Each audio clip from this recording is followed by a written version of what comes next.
Shri Reji Lukose, KSU ജില്ലാ vice പ്രസിഡന്റാണ് ഗണേഷ് ആറ്റൂർ. അച്ഛൻ പറഞ്ഞതിൽ തെറ്റിപ്പോയതായിരിക്കാം. 26 വയസ്സുണ്ട് എന്നുള്ള കാര്യം അവിടെ നിൽക്കുന്നു. ഇപ്പോൾ പഠിക്കുന്നുണ്ടോ എന്നുള്ള കാര്യത്തിലും ഒരു സംശയം നിൽക്കുന്നു. പക്ഷേ KSUവിന്റെ ഭാരവാഹിയാണ്, ജില്ലാ ഭാരവാഹിയാണ്. അങ്ങേക്ക് പ്രതികരിക്കാം. അച്ഛനെ തിരുത്തി ഇതിനെ ന്യായീകരിക്കാൻ സ്മൃതി പാടുപെടുന്നതിൽ എനിക്ക് വളരെ വിഷമം തോന്നുന്നു. അതല്ല വിഷയം. ഞാനൊരു കാര്യം പറയുന്നത് ശ്രദ്ധിക്കണം. അതിനോട് സമയം എനിക്ക് തരണം. എൻ്റെ ജനാധിപത്യ അവകാശമാണ്. നിഖിൽ പൈലി എന്ന് പറഞ്ഞൊരു കൊലയാളി നിങ്ങൾക്കറിയാമോ? ഇടുക്കി എഞ്ചിനീയറിംഗ് കോളേജിൽ 21 വയസ്സുകാരുടെ ഒരു പാവപ്പെട്ട മാതാപിതാക്കളുടെ ഏക മകനെ ഒറ്റ കുത്തിനു വന്ന നിഖിൽ പൈലി ഒരു വിദ്യാർത്ഥിയല്ലായിരുന്നു. ക്യാമ്പസിനെത്തി കുത്തിക്കുന്നത്. അയാൾ ഒരു പ്രാദേശിക യൂത്ത് കോൺഗ്രസിന്റെ നേതാവായിരുന്നു. ഇപ്പോൾ അയാൾ KSUവിൻ്റെയും യൂത്ത് കോൺഗ്രസിന്റെയും കോൺഗ്രസിന്റെ വേദികളിൽ വിലസിക്കൊണ്ടിരിക്കുകയാണ്, ജാമ്യത്തിലാണ്. ഇതുപോലെ തന്നെയാണ് KSUവിന്റെ സമരത്തിൽ അല്ലെ KSU SFI ആയിട്ടുള്ള ഇതിൽ നുഴഞ്ഞു കയറി ആ പ്രതിയെ അല്ലെങ്കിൽ അത്തരം കൃത്യങ്ങളിലേക്ക് വഴിതെറ്റുമെന്നൊന്നും പറയാൻ പറ്റില്ല. എങ്കിലും അങ്ങനെ ഒരാളെ കൃത്യസമയത്ത് കയ്യാമം വെച്ച് മറ്റൊരു ധീരജനെ സൃഷ്ടിക്കാതിരിക്കാനുള്ള അവസരം നഷ്ടപ്പെടുത്തിയല്ല, അത് തടഞ്ഞ ആ CIA സംഘത്തിനെ ഞാൻ അഭിനന്ദിക്കുന്നു. ഇനിയൊരു അച്ഛനും അമ്മയ്ക്കും മകൻ നഷ്ടപ്പെടരുത്. ഞാൻ അപ്രീഷിയേറ്റ് ചെയ്യുന്നു ഈ ചാനൽ ചർച്ചയിൽ ആ സർക്കിൾ ഇൻസ്പെക്ടറെയും ആ സംഘത്തിനെയും. ശ്രീമാർ സാഹിബിനെ പോലെ ബഹുമാനരായ ആള്. ഈ മനുഷ്യൻ 2 വർഷമായിട്ട് പഠിക്കുന്നില്ല. അച്ഛൻ പറഞ്ഞു. ഞങ്ങളൊക്കെ അന്വേഷിച്ചിട്ടായി ചർച്ചയ്ക്ക് വന്നേ. അയാളൊരു സ്ഥാപനത്തിൽ ജോലി ചെയ്യുന്നു. അയാളെ KSUക്കാരനാക്കി എന്നൊക്കെയാണ് ശ്രീമാർ സാർ. വിദ്യാർത്ഥിയാണോ? പഠിക്കാൻ പറ്റാത്തതുകൊണ്ടാണ് പഠിപ്പിക്കും LLBക്ക് പോകാൻ വേണ്ടി നിൽക്കാണ്. താൻ ഒരു വർത്താനം പറഞ്ഞ LLBക്ക് അവൻ അടുത്ത വർഷം. നിങ്ങൾ എന്ത് ഈ വർത്താനം പറഞ്ഞ? കഴിവില്ലെങ്കിൽ അല്ല, എന്നോട് ഞാൻ ചോദിക്കട്ടെ, കഴിവില്ല.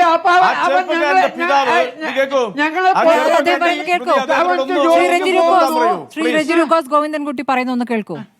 ശ്രീ ഗോവിന്ദൻകുട്ടി പറഞ്ഞോളൂ. അതെ സ്മൃതി, ഞങ്ങൾക്ക് ജീവിക്കാൻ മാർഗമില്ല. അച്ഛനും അമ്മയ്ക്കും ഒരു മകനുള്ളൂ. അപ്പോ അവൻ എന്ത് ചെയ്തു? തൽക്കാലം ജോലി കിട്ടിയപ്പോ അതിന് കയറി അവൻ LLBക്ക് പഠിക്കാൻ വേണ്ടി ശ്രമം നടത്തിക്കൊണ്ടിരിക്കുകയാണ്. അവൻ വിദ്യാർത്ഥി എങ്ങനെ ആവാണ്ടിരിക്കുക? അവൻ വിദ്യാർത്ഥി തന്നെ എപ്പോഴും അതിനുള്ള ശ്രമം നടത്തണ്ടേ? അവൻ LLBക്ക് പഠിക്കാനുള്ള ഏർപ്പാടെല്ലാം ശരിയായിട്ടുണ്ട്. ശ്രീ റെജി ലുക്കോസ് അങ്ങനെ എന്താവണ്ട. അല്ല അച്ഛാ, ഞാനെന്ന് സംസാരിക്കട്ടെ.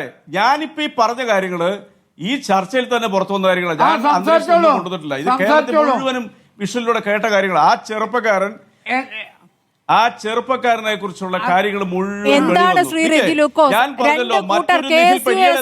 സംഘർഷമാണ്. അവിടെ ഒരു കത്തിക്കുത്ത് നടന്ന സംഭവമല്ല.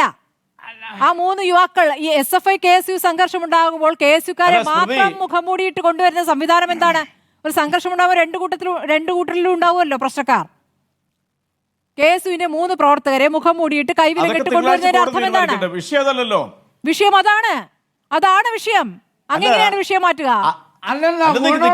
നിങ്ങൾ പക്ഷെ അവതരിപ്പിച്ചതല്ലോ. നിങ്ങൾ അവതരിപ്പിക്കുന്ന എന്താ? നിങ്ങൾ അവതരിപ്പിക്കുന്ന എന്താണ് അവതരിപ്പിച്ചത്?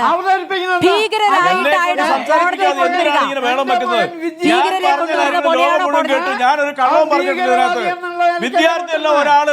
വിദ്യാർത്ഥി അല്ലാത്ത ഒരാള് നുഴഞ്ഞു കയറി എന്തിനാണ് അവിടെ പോയി സംഘടന ഉണ്ടാക്കിയത്?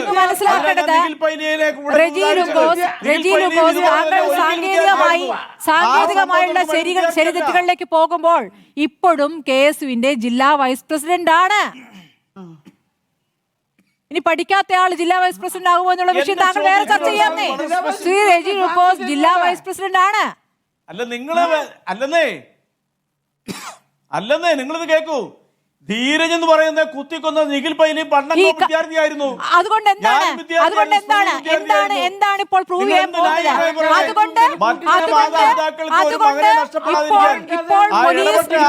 പോലീസ് ഇങ്ങനെയൊക്കെ ചെയ്യുമെന്നാണോ? അതുകൊണ്ട് പിണറായി വിജയൻ ആഭ്യന്തരമന്ത്രി ആയിരിക്കുമ്പോൾ പോലീസ് ഇങ്ങനെയൊക്കെ ചെയ്യുമെന്നാണോ? ഒരു നിഖിൽ പൈലി വെച്ചിട്ട് ബാക്കിയെല്ലാം ന്യായീകരിക്കുകയാണോ? മറ്റൊരു അമ്മ കൂടി ഇരിക്കുന്നുണ്ട്. 18 വയസ്സുള്ള മകൻ പരീക്ഷ എഴുതാൻ പറ്റാതെ, പഠിക്കാൻ പറ്റാതെ ഇപ്പോൾ കഴിയുന്ന കാര്യം പറയുന്നുണ്ട്. വളച്ചൊടിച്ച അസത്യങ്ങൾ പൊളിഞ്ഞു വീഴുമ്പോൾ സംസാരിപ്പിക്കാതിരിക്കുന്ന ഒരിക്കലും നീതിയല്ല. ജനം മുഴുവൻ നമ്മളൊരു അനീതിയെ കുറിച്ചാണ് ചർച്ച ചെയ്യുന്നത്.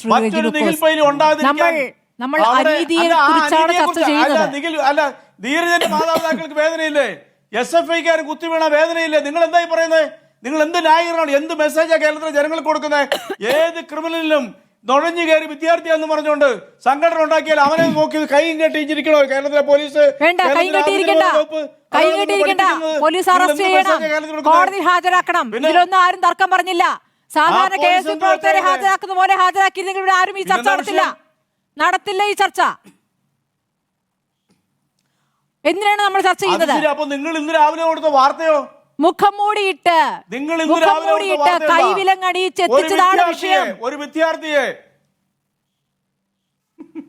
സ്മൃതി, അതാ ഞാൻ പറഞ്ഞത്. കഴിഞ്ഞ കുറെ ദിവസങ്ങളായിട്ട് ക്രിമിനലുള്ള വാസനയുള്ളവരെയും മാന്യന്മാരായിട്ടുള്ളവരെയും ജനങ്ങളെ സംരക്ഷിക്കുന്നവരെയും എല്ലാവരെയും നിങ്ങൾ കൊടും ക്രിമിനലാക്കി ആഭ്യന്തര വകുപ്പിനെ ഒന്നുമല്ല. ശ്രീ റെജി ലൂക്കോസ്, ഇവിടെ വിഷയങ്ങൾ മാത്രമേ ചർച്ച ചെയ്തിട്ടുള്ളൂ. ശ്രീ റെജി ലൂക്കോസ്, അങ്ങ് എന്തായാലും SHO ഷാജഹാന് എന്തായാലും താങ്കൾ ഒരു ബിഗ് സല്യൂട്ട് കൊടുത്തു കഴിഞ്ഞല്ലോ. ഇനി അതിലൊന്നും പറയാനില്ല. ഞാൻ ആസിഫിന്റെ മാതാവിലേക്ക് പോകുന്നു. ഷാമില ബീവി നുഴഞ്ഞു കയറിയാണോ? അതെങ്ങനെയാണ് നുഴഞ്ഞു കയറുന്നത്? പക്ഷേ സംഭവവാസികൾ അയാൾ ഇടപെട്ടത് വളരെ രീതിയിൽ നീതി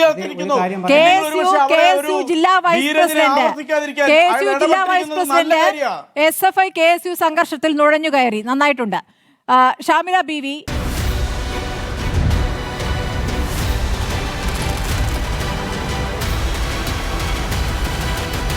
ഡിബേറ്റ് വിത്ത് സ്മൃതി പരുത്തിക്കാട്.